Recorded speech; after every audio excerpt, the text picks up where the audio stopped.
Tu es à ses côtés depuis des années. Le même lit, les mêmes dîners, les mêmes silences. Autrefois, il parlait plus, riait plus, prenait ta main sans y penser. Mais ces derniers temps, c'est comme si tu vivais aux côtés d'un homme que tu ne peux plus tout à fait atteindre. Tu lui demandes comment s'est passée sa journée, et il répond « Bien ».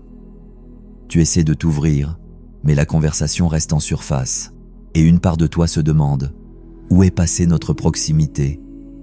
Et si la réponse ne se trouvait pas dans une autre conversation difficile? Et si la manière la plus puissante de dire « je te vois » ne passait pas par les mots? Dans cet article, nous allons explorer 8 façons discrètes et inattendues de renouer avec le cœur d'un homme à travers des gestes simples et intentionnels. Si une partie de cette histoire fait écho à la tienne, abonne-toi à Stoïcisme du cœur et partage ton expérience dans les commentaires. Tu n'es pas seul. Partagez votre engagement avec « Je forge ma force intérieure » dans les commentaires et commençons ce voyage stoïque pour vous reconnecter à votre vérité. Prête?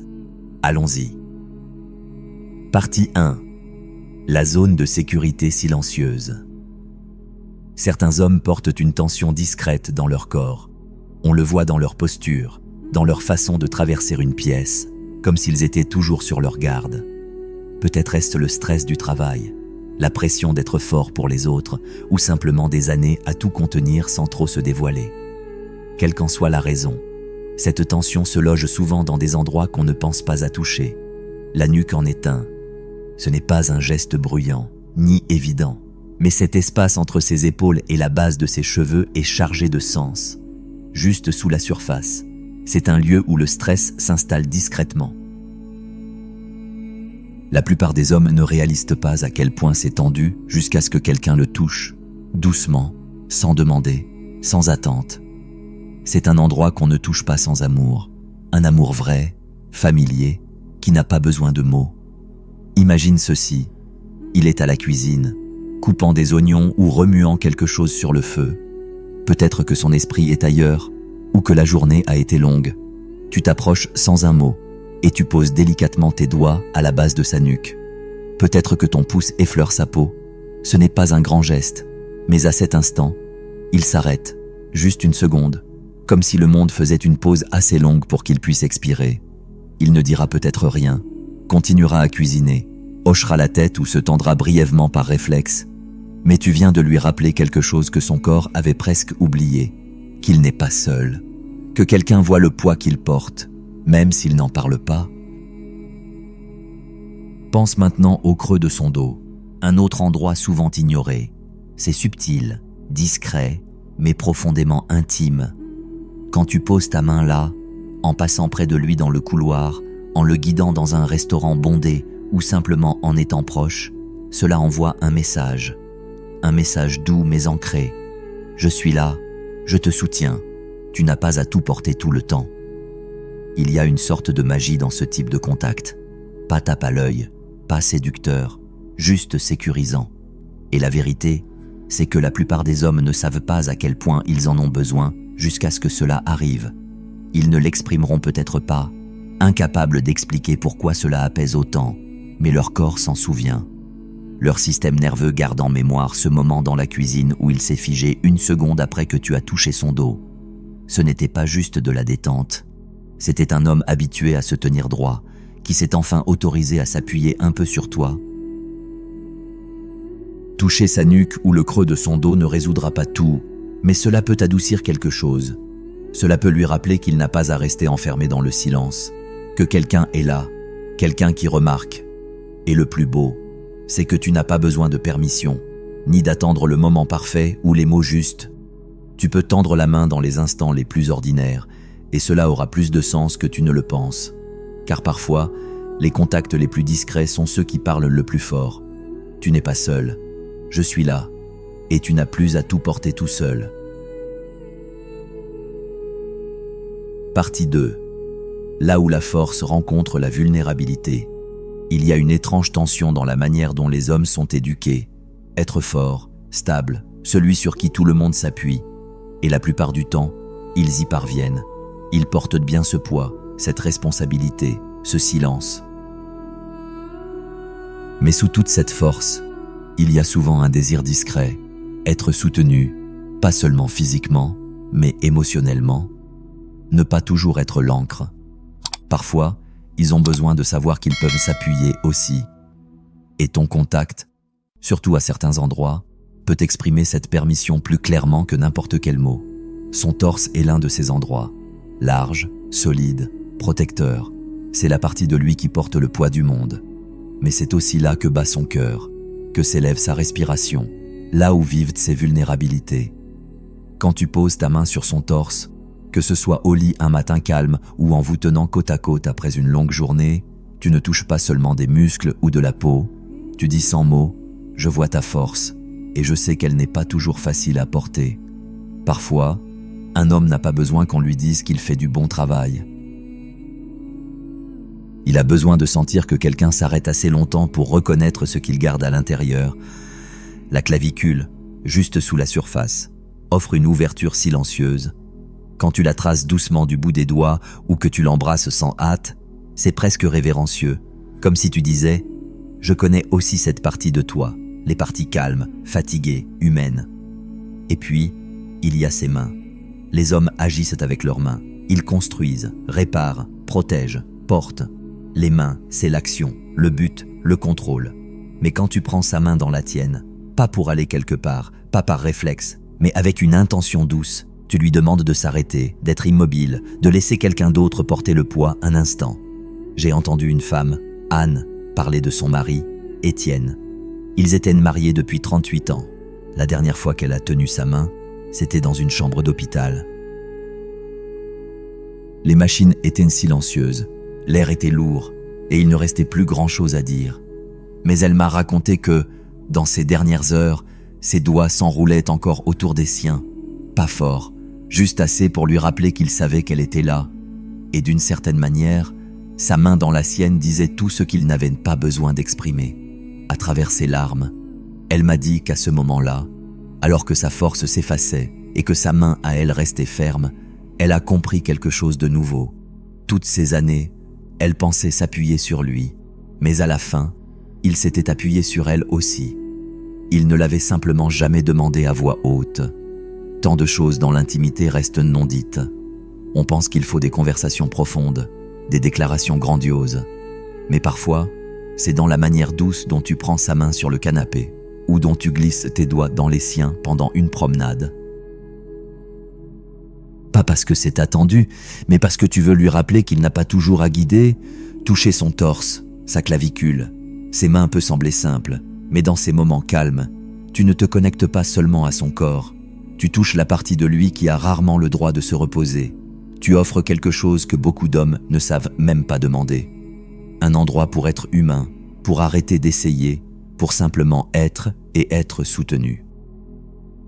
Partie 3. Les murmures qui persistent. Il y a quelque chose de puissant à toucher le visage d'un homme. C'est différent de lui tenir la main ou de poser ta tête sur son épaule. Le visage, c'est là qu'il porte son image, sa fierté, sa garde. Mais c'est aussi là que se trouvent certains des endroits les plus sensibles et négligés pour se connecter à lui. Pas seulement physiquement, mais émotionnellement. L'espace juste derrière ses oreilles en fait partie. Ce n'est pas un endroit qu'on touche souvent.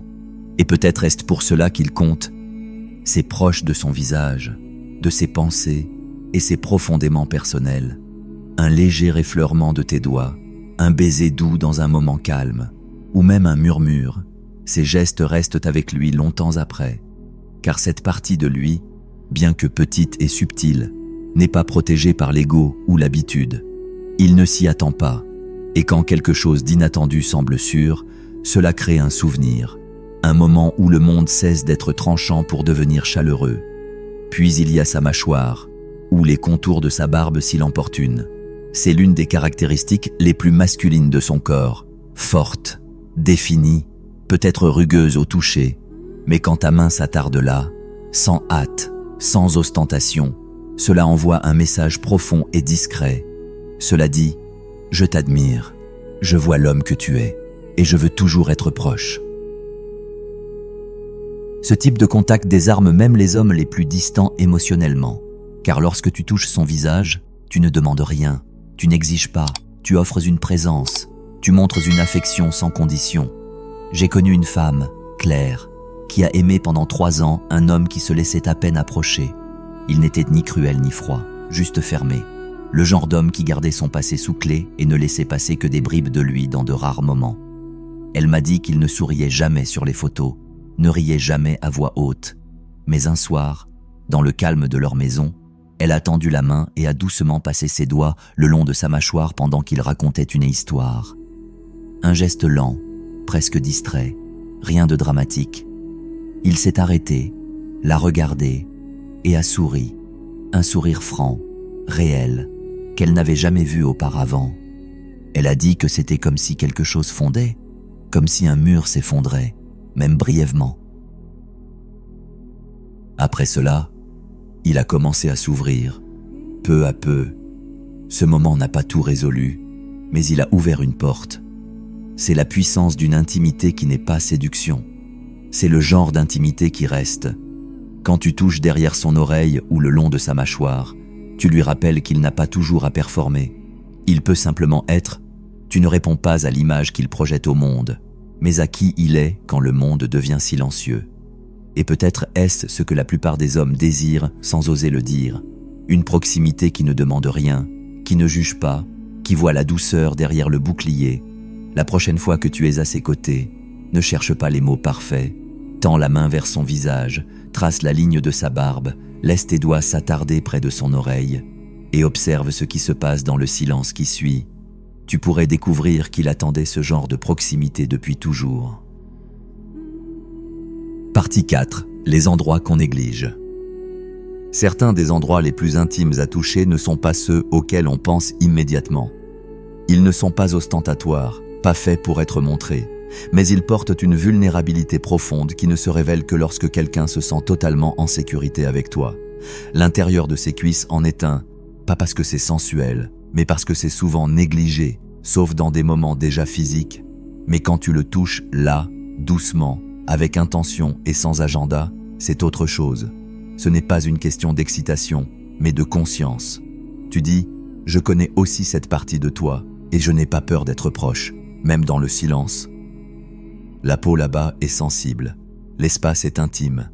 Poser ta main là, légère, immobile, sans hâte, peut changer toute l'énergie entre vous. Cela lui dit qu'il est en sécurité, que tu ne presses pas, que tu es à l'écoute. Et puis, il y a son cuir chevelu, ses cheveux, un endroit qu'on touche souvent sans y penser, mais quand tu le fais avec présence, quelque chose change, quelque chose s'adoucit. Passer tes doigts dans ses cheveux pendant qu'il se repose près de toi, ou gratter doucement son cuir chevelu pendant qu'il s'endort. Ce n'est pas seulement affectueux, c'est ancrant. Son système nerveux se calme réellement, sa respiration ralentit, ses pensées s'apaisent. Dans cet instant, tes mains parlent à quelque chose qu'il ne sait peut-être même pas nommer. C'est une forme de soin qu'il n'a peut-être pas reçu depuis l'enfance. Un contact qui ne demande rien en retour, juste du réconfort, de la proximité, de la paix. Une femme m'a raconté un jour une histoire à propos de son mari, un homme qui travaillait de ses mains toute la journée, toujours en mouvement, mais chaque soir, quand il s'allongeait, elle caressait ses cheveux quelques minutes avant qu'il ne s'endorme. Au début, il ne disait rien. Puis une nuit, il a murmuré « C'est le seul moment où j'arrête de penser ». Elle a continué, même quand il n'avait plus rien à se dire, parce que dans ce geste, quelque chose guérissait, quelque chose lui était rendu, que la vie lui avait lentement pris. C'est l'essence du soin dans ces gestes physiques discrets. Il rappelle qu'il n'a pas à performer, à impressionner, à tout tenir. Il peut simplement se reposer. Toucher l'intérieur de ses cuisses ou son cuir chevelu peut sembler anodin, mais cela parle fort. Cela dit, je ne suis pas là seulement pour les parties de toi visibles en public, je suis là aussi pour les parties calmes, celles qui ont besoin de douceur plus que quiconque ne le sait. Parfois, quand tu poses ta main sur sa cuisse en étant assis ensemble ou que tu passes tes doigts dans ses cheveux alors qu'il s'endort, tu ne fais pas que l'aimer. Tu lui donnes quelque chose qu'il avait oublié dont il avait besoin, la permission de lâcher prise, d'être humain, d'être soutenu, même juste un instant.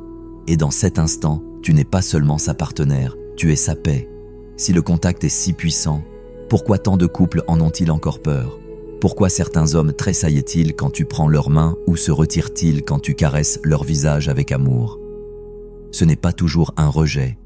Parfois, c'est de la confusion. Parfois, c'est un homme qui a grandi sans être entouré, sans qu'on lui apprenne à se sentir en sécurité dans la proximité. Beaucoup d'hommes ont été éduqués à donner, mais pas à recevoir. Ils ont été élevés pour être protecteurs, résolveurs de problèmes, pourvoyeurs, mais personne ne leur a montré comment s'adoucir, faire une pause, être simplement aimé sans avoir à prouver quoi que ce soit. Alors, quand tu tends la main et qu'il semble distant, ce n'est pas forcément parce que tu es trop... Peut-être que personne ne lui a jamais montré ce que « assez » signifie. Personne ne lui a dit qu'il pouvait être touché sans attente, soutenu sans jugement, aimé sans avoir à le mériter. Ce n'est pas une question d'abaisser tes besoins, mais de comprendre son silence à travers une autre lentille, celle de la compassion, de la curiosité. Car l'intimité ne commence pas par savoir quoi faire, mais par se sentir assez en sécurité pour rester. Et peut-être que ton contact offre plus qu'une connexion. Peut-être offre-t-il une nouvelle permission, un message discret qui dit « Tu n'as pas à continuer à courir. Je ne suis pas là pour te réparer. Je suis là pour tenir l'espace pour les parties de toi qui n'ont jamais pu se reposer. » C'est souvent là que la vraie proximité commence. Les contacts les plus doux parlent souvent le plus fort, non pour contrôler, mais pour connecter. Une main sur son torse, des doigts dans ses cheveux, un instant immobile à ses côtés. Ce sont plus que des gestes, ce sont des rappels. Le contact n'est pas seulement physique, c'est un langage émotionnel, et peut-être le seul qu'il comprenne vraiment. Alors, même s'il ne le dit jamais, sache ceci, ta douceur atteint des endroits que les mots ne peuvent toucher. Elle lui apprend ce que l'amour ressent, même si personne ne le lui a montré auparavant. Tu as encore le pouvoir de créer du lien, et cela compte plus que tu ne le penses. As-tu déjà essayé de toucher quelqu'un quand les mots ne suffisaient pas? Partage ton histoire dans les commentaires pour que nous puissions tenir cet espace ensemble. Et si cet article t'a parlé, s'il t'a rappelé quelque chose de discret et de réel, abonne-toi à Stoïcisme du cœur, partage-le et reste avec nous. Quelqu'un d'autre a peut-être besoin de ressentir cela aussi. Ne manque pas cette chance de te reconnecter à ce qui compte vraiment. Prends soin de toi et à bientôt pour continuer ce voyage ensemble.